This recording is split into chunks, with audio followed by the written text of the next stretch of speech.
Good morning children. So we completed unit 2 first lesson, and today we are going to read about a poem. So Jane part 1 and part 2 we completed. So what the Jane did and how he turned at last a selfish Jane ఎలా మంచి మనిషిగా మారాడు అనేది మనం first 2 lessons లో చూసాం. Now we are going to read a small poem. In every unit you will have one poem. It's common. For you are having 4 units, 2 were deleted out of syllabus, even though it's there in the textbook, they are deleted. So remaining 4 units, every unit you will have one poem. Okay? And in this unit, the poem which we are going to read is The Garden Within. Within and Tanlo. The Garden Within. So do you all like the garden? Obviously I also like the gardens very much. They are very beautiful to look, with a number of flowers, with a number of fruits, with a green grassery. It's very good. We can play, we can have some pleasant mind there, we can relax, our body will relax, and the children like to play there than playing on the roads, on the ground, because if they fallen down, they may get the injuries. But in the grass means they won't get, and the grass will be in a soft manner. Everybody likes it. Andarki garden ante ishtame kadamma. Flowers తో fruits తో మంచి గడ్డి green గడ్డితో చూడడానికి చాలా బాగుంటుంది, photos వేయడానికి బాగుంటుంది, అండ్ మనం కొంచెం పీస్ ఆఫ్ మైండ్ ని అక్కడ ఎంజాయ్ చేయగలం. వీ కెన్ ఎంజాయ్, ప్రశాంతంగా ఉంటుంది వాతావరణం అక్కడ. అలాంటి బాగా గ్రీన్, ఇప్పుడు మన చుట్టూ గ్రీనరీ, మనం పొల్యూషన్ లో ఉన్నట్లేదు. We are not living in the pollution. C around our school everything is greenery and very peaceful. ఎప్పుడో ఆ రోడ్ మీద వచ్చే సౌండ్స్ ఏమైనా కొన్ని వినిపించచ్చేమో, కానీ not like other schools. ఇప్పుడు సిటీలో స్కూల్స్ ఉన్నాయి మనకి. How are they? They are in the center of the city with a lot of noise pollution, air pollution, everything. But here we are having a fresh air. We can enjoy the nature along with the readings. మీరు ground లో ఆడుకునేటప్పుడైనా చల్లగా వేస్తుంటుంది కదా సాయంత్రం, due to the trees. The reason for what? Due to the trees. And I already told you that every poem there will be a writer. And who is the writer here? Silka Barrel. Silka Barrel is a writer who wrote the poem The Garden Within. So he is telling about a small garden. See, this is a plant, a small plant. We can tell this not only plant, a seed. మనం కొత్తిమీర విత్తనాలు వేస్తాం కదా, కొత్తిమీర, మెంతులు, పుదీనా ఇలా వేసినప్పుడు చిన్న చిన్న మొలకలు వస్తాయి కదా, అలాంటిదే ఇది కూడా. జస్ట్ మీకు ఇంత పెద్దగా ఎందుకు కనపడుతుంది అంటే క్లియర్గా ఉండడం కోసం దగ్గరగా పిక్చర్ తీశారు అంతే. మామూలుగా చూస్తే ఇది చాలా చిన్నదన్నమాట, విత్తనాలు వస్తాయి కదా అలాగా. సాప్లింగ్స్ ఇన్ ఇంగ్లీష్, విత్తనాలు మనం ఇంగ్లీష్ లో సాప్లింగ్స్ అంటాం. అంటే సీడ్స్ కాదమ్మా, జస్ట్ ఇలా మొలకలు మొలకలు వస్తాయి కదా. కొంతమంది మొలకలు వచ్చి తింటూ ఉంటారు కదా, పెసలని శనగలని మూటగట్టి మొలకలు వచ్చినాయి. ఆ మొలకని ఇంకా మీరు తినకుండా ఇంకొన్ని రోజులు అలా ఉంచేస్తే ఇలా దానిపైన లీవ్స్ వస్తాయి ఖచ్చితంగా. ట్రై చేయండి ఇంట్లో ఒకసారి. ఓకే, వీటి గురించి, ఇలాంటి గార్డెన్ గురించి మనకి సిలికా బ్యారల్ అనే ఆయన ఎక్స్ప్లెయిన్ చేస్తున్నారు. How the garden is feeling. Here we are going to read about the feelings of the garden. Garden యొక్క ఫీలింగ్స్ ని, and he's comparing these feelings with the society. మన feelings తో మనం ఎలా ఉండాలి అనే దాన్ని ఈ రెండు కంపేర్ చేసి మనకి ఈ పోయం అనేది చెప్పారు. Let's see the poem, what he want to tell us. There is a garden in my heart. So here I అంటే మై అన్న it represents to the writer. ఇక్కడ ఐ కానీ మై కానీ రైటర్ ని represent చేస్తుందమ్మా. There is a garden in my heart where beauty grows in fits and starts. So he is telling, నా మనసులో కూడా ఒక గార్డెన్ ఉంది. బయట ఎలాగైతే గార్డెన్స్ ఉన్నాయో in the same way in my heart also. Heart అంటే ఇక్కడ మనసు అనుకోవాలి, మా గుండె కాదు. ఇట్స్ నాట్ దట్ మనసు. నా మనసులో కూడా ఒక గార్డెన్ ఉంది. Where it fits and starts. Fits అంటే మొలకలు ఫిక్స్ అవి గ్రో అవ్వడం స్టార్ట్ చేయడం అనమాట. Where smiles are petals from the flowers. Here he is describing our smiles with flowers. He is comparing the smiles with the flowers. Where smiles are petals. Petals అంటే పువ్వుకి రేకులు ఉంటాయి కదమ్మా, వాటిని petals అంటామండి. So here the writer, the Silka is telling, explaining. I told you already in the beginning. ఇక్కడ garden అనేది మనలో దాని గురించి బయట గార్డెన్ ని ఎక్స్ప్లెయిన్ చేస్తూ చెప్తున్నారు. కంపేరింగ్, the రెండింటిని కంపేర్ చేస్తూ రైటర్ చెప్తున్నాడు ఇక్కడ. There is a garden in my heart where beauty grows, in fits and starts. నా మనసులో కూడా బయట ఎంత అందమైన గార్డెన్ ఉందో అలాగే ఒక గార్డెన్ ఉంది. And it also starts growing. How it's growing and what are the flowers? Outside means we can tell lilies, jasmines, roses, marigolds, so many flowers we can tell. But in heart, can those flowers bloom? Bloom అంటే పూయడం. In the heart, can those flowers bloom? No. So in the heart, for his garden, what are the flowers? Smiles are the flowers. నవ్వులే పువ్వుల కింద compare చేసి చెప్తున్నాను. Bestowed by others. Bestowed means give. ఇవ్వడం.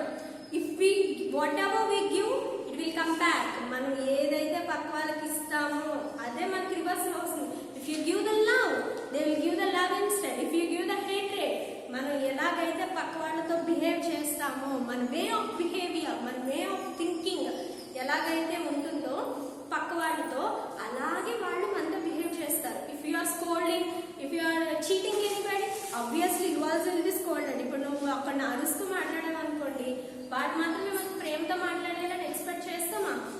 No, they also will shout. If you talk softly, then automatically they also will talk softly. ఏదైనా మనం ఏదైతే ఇస్తామో నేచర్ కూడా మనకి తిరిగి అదే ఇస్తుంది. Bestowed by others from their borrowers అంటే ప్లెజెంట్ ప్లేస్, చాలా పీస్ఫుల్గా ఉంది. ప్లెజెంట్ అంటే చాలా పీస్ఫుల్గా ఉన్నదని.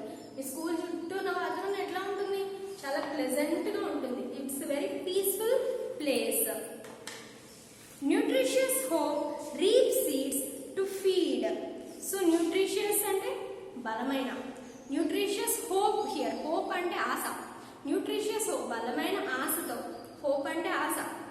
ఓకే, బలమైన మనం ఫుడ్ పెట్టినాం బాడీ, ఇది కాదమ్మా. Here the hope what we're getting, it should be a healthy one. It should not be in a negative mode. ఎప్పుడు కూడా నెగిటివ్ వేలోకి వెళ్ళకూడదు. Whatever they say, whoever they say, always all the people do tell the same thing, that be in a positive mode. మనం ఎంత పాజిటివ్గా ఆలోచిస్తే అంత పాజిటివ్గా జరుగుతుంది. థింగ్స్ అనేవి అలాగే జరుగుతాయి. So even though it's going in a negative way, negative జరుగుతున్నా కూడా try to be in a positive mode and arrange the situations according to you. ఎప్పుడు కూడా పరిస్థితుల ప్రభావాలు మనం అనుకున్నట్టు ఉండవు. Then what we have to do? We have to change that situations according to us. అలా లేవు కదా అని వదిలేస్తామా? వదిలేస్తే మన ఎవరు పట్టించుకోరమ్మా. అక్కడ జరుగుతున్న సిచ్యువేషన్స్ ని మనకు అనుకూలంగా మనమే మార్చుకోవాలి. మనకు అనుకూలంగా పరిస్థితులు ఉండవు. పరిస్థితులకు అనుకూలంగా మనం వాటిని మనకు తగ్గ మనం చేంజ్ చేసుకోవాలి. Nutritious hope reap seeds to feed. Leaps అంటే గివ్, బలమైన ఆలోచనలు, హోప్స్ న్యూట్రిషియస్ గా ఉంటే అవి రీప్స్ అంటే హోప్స్ అన్న, అవి మనకి మంచి థింగ్స్ ని తిరిగి మళ్ళీ మనకు అనుకూలంగా ఉండేలాగా అవి మనకి వెనక్కిస్తాయి తిరిగి. గివ్స్, రీప్స్ అంటే gives. My spirit for its every need. Every need means ప్రతి ఒక్క అవసరానికి. My spirit means I can do zeal, what we'll call, I can do this, I can do that in a positive mode. Everything should be in a positive mode. So there is a garden in my heart where beauty grows in fits and starts. The beauty always grows inside me. I want to be in a positive mode. There is a beautiful garden in my heart. And what are the flowers? There smiles are petals from the flowers bestowed by others. Bestowed means given by others. The smiles which were given by others are the flowers in me.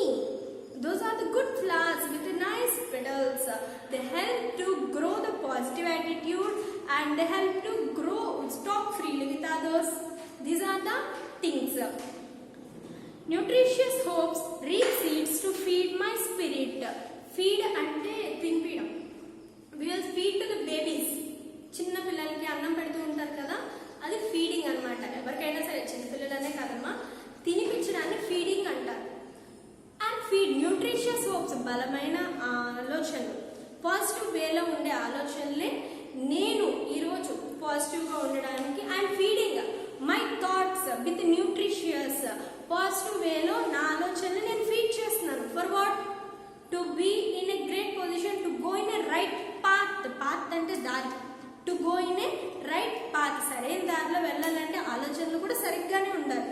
So you should be in a not in a negative way. మనకి ఏదైనా చెడు జరిగింది అనుకోండి, అందులోంచి negative ఎంత తీసుకుంటామో positive కూడా తీసుకోవాలి కదా. For every bad thing there will be a positive way also. So what the writer wants to tell, try to be in the positive way than be in a negative way. With gratitude. Gratitude means thankfulness. Thank you అని చెప్తారు కదా, thanks for your gratitude. మీ యొక్క ఆతిథ్యం, ఎవరైనా మనం ఇంటికి వెళ్తే, ఎవరింటికన్నా మనం వెళ్తే ఇస్తూ ఉంటారు కదా, థ్యాంక్స్. గ్రాటిట్యూడ్ అంటే థ్యాంక్స్ అనమాట. With gratitude I will reach my goal to touch the island of my soul. We should not call it as island. S is silent there, you should call it as island. So I will reach my goal to touch the island of my soul. So with this positive attitude, with the nutritious food, what I am feeding to my soul and Atma, what I am feeding to it, with the help of these all things, I will definitely reach the island. Island అంటే goals. ఇక్కడ ఏదో lands సముద్రాలని కాదండి. Islands అంటే ఇక్కడ goals. What are your goals? To reach your goals you should always be in a positive mode and you should never give up the things. ఏది కూడా వదిలేకూడదు. ఒకసారి చేశారు, 2 సార్లు చేశారు, you should not leave it. రాలేదు ఇంతే వదిలేస్తే ఎప్పటికీ రాదు అది. But what you have to do, you have to learn from the past mistakes. ఒకసారి జరిగింది, మీరు సక్సెస్ అవ్వలేదు, okay good, next time try చేస్తున్నారు. నెక్స్ట్ టైం ట్రై చేసినప్పుడు ఏం చేస్తారు?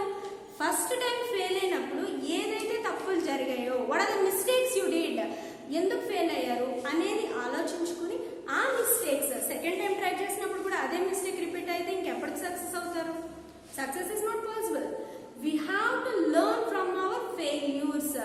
మనం చేసిన తప్పుల నుంచి నేర్చుకుంటేనే సక్సెస్ అనేది సాధించగలం. Here he is telling, with those positive attitudes I am going to reach the island of my soul. ఖచ్చితంగా నేను నా గోల్ని రీచ్ అవ్వగలను అని చెప్పి మనకి ఇక్కడ ఏమని చెప్తున్నారు? సిల్వా బ్యారెల్ అనే ఆయన మనకి చెప్తున్నారు. ఇక్కడ మై అని ఎన్నిసార్లు రిపీట్ అయినా అక్కడ మై వచ్చి Silva barrel is a right poet and the poem is about the garden within. Within అంటే మనలో, మన ఆత్మ గురించి, మనలో మన గురించి. ఇక్కడ గార్డెన్ అంటే బయట మనం పెంచుకునే గార్డెన్ అని కాదండి. మనలో మన గురించి, మనం ఎలా ఉండాలి, మన థాట్స్ ఎలా ఉండాలి, and how we have to be with others and how they will be with us. మనం ఎదుటి వాళ్ళతో ఎలా ఉంటే వాళ్ళు మనతో ఎలా ఉంటారు. మీరేమో అందరినీ తిట్టేసి అందరినీ చిదిరించేసుకొని వాళ్ళు మాత్రమే మనకి రెస్పెక్ట్ ఇవ్వాలి, మనల్ని బాగా చూడాలంటే nobody will see. Even small kids nobodies, చిన్న పిల్లలు కూడా చూడరండి. చిన్న పిల్లలే కదా అనుకున్నా వాళ్ళ ఏజ్కి వాళ్ళకి ఇవ్వాల్సిన రెస్పెక్ట్ వాళ్ళకి ఇవ్వాలి. Did you observe? ఎప్పుడైనా గమనించడానికి మీ ఇంట్లో చిన్నపిల్లలు ఉండి మీ ఇంటికి ఎవరైనా వస్తూ ఉన్నారనుకోండి, వాళ్ళని వచ్చిన వాళ్ళ మీద మీరు అరిచారనుకోండి, ఏం మాట్లాడరు, మొక్క మార్చుకుని లోపలికి వెళ్ళిపోతారు. ఎందుకని? They also feel insult for that. వాళ్ళు కూడా అది షేమ్ కింద ఫీల్ అవుతారు. ఇఫ్ యూ రెస్పెక్ట్ దెన్ తిరిగి ఒక మాట అనేస్తే. సో చిన్నపిల్లలే కదా, పెద్దవాళ్ళే కదా కాదండి, ఎవరైనా సరే నలుగురిలో ఉన్నప్పుడు మనం ఎదుటి వాళ్ళకి ఎంత రెస్పెక్ట్ అయితే ఇస్తామో it will come to you get back. అదే రెస్పెక్ట్ ఎదుటి వాళ్ళకి కూడా మనకి ఇస్తారు. He wants to tell us, the Seneca wants to tell us, be in a positive mode. Try to be in a positive mode and express your feelings in a positive mode. Smile in the life is very important thing. Don't give up the things. Always be positive and try to reach the goals of your soul. That's the poem. We'll meet with the other poem in the next class now.